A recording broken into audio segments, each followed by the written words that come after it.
saya akan menjelaskan materi tentang teori belajar kognitif. Sebelumnya saya akan memperkenalkan diri. Nama lengkap saya Yuna Yuningsila Kapada, bisa dipanggil Yuna. NIM 104/2021 0059. Saya mahasiswi dari Institut Agama Kristen Negeri Kupang, Fakultas Keguruan dan Ilmu Pendidikan Kristen, jurusan Pendidikan Seni dan Konseling Kristen, Prodi Bimbingan dan Konseling Kristen, semester 1 kelas B.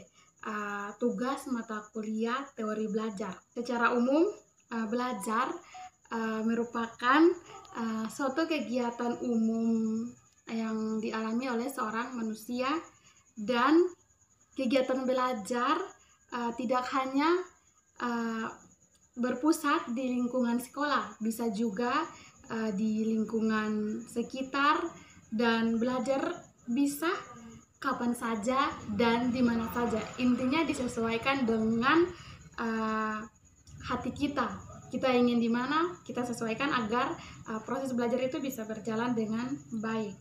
Dan teori belajar ini dia lebih mementingkan proses daripada hasil.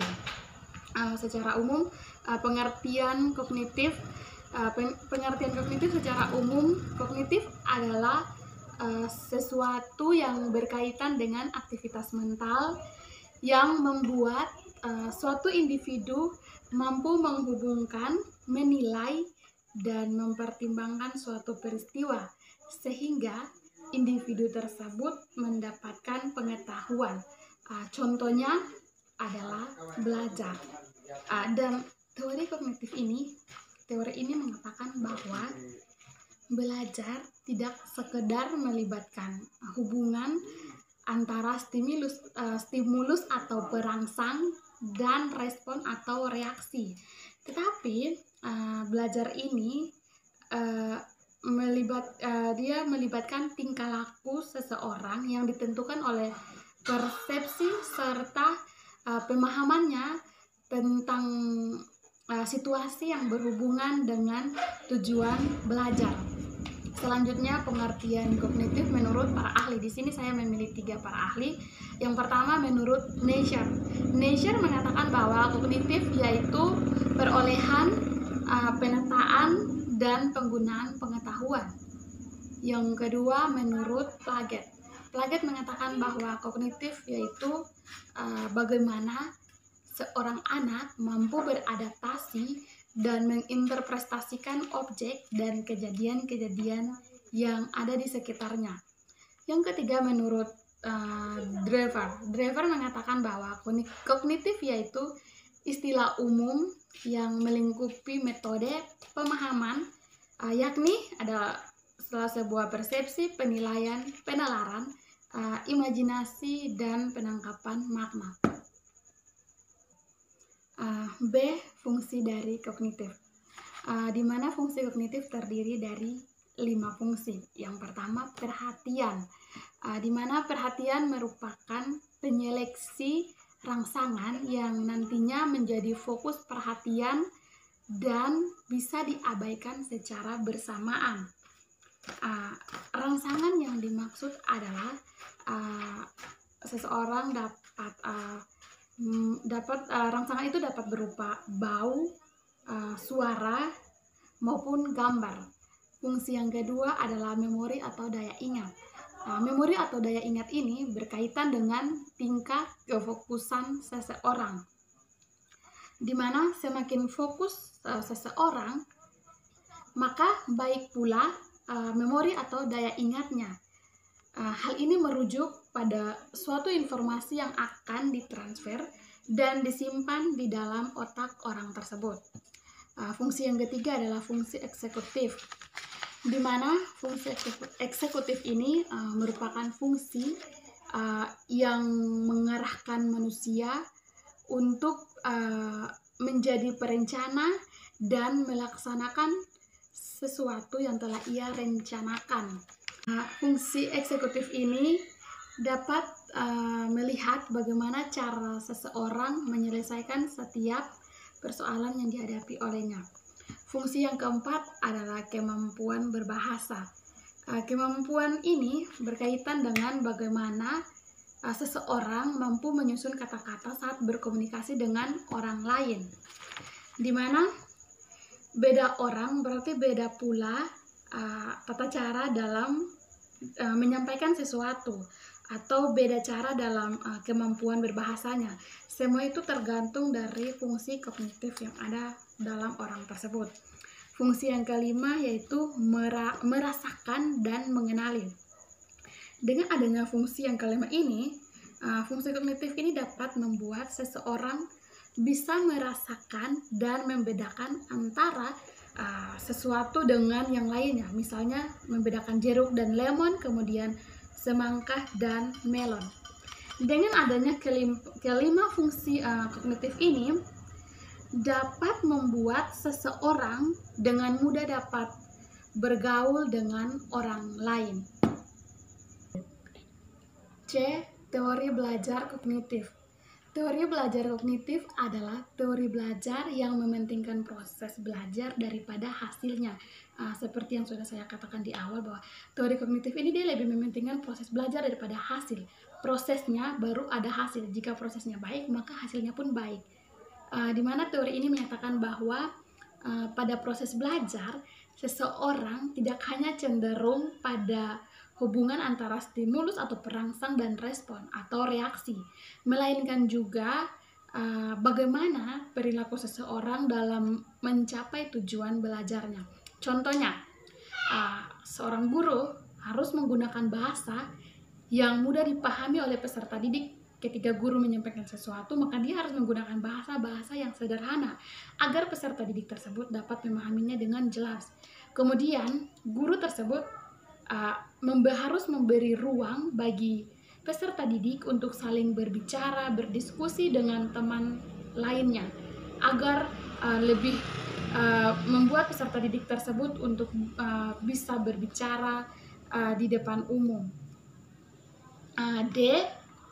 Prinsip-prinsip teori belajar kognitif, di mana prinsip-prinsip teori belajar kognitif ini terdiri dari 5 prinsip.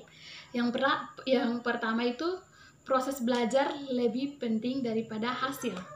Yang kedua, persepsi dan pemahaman dalam mencapai tujuan belajar menunjukkan tingkah laku seorang individu.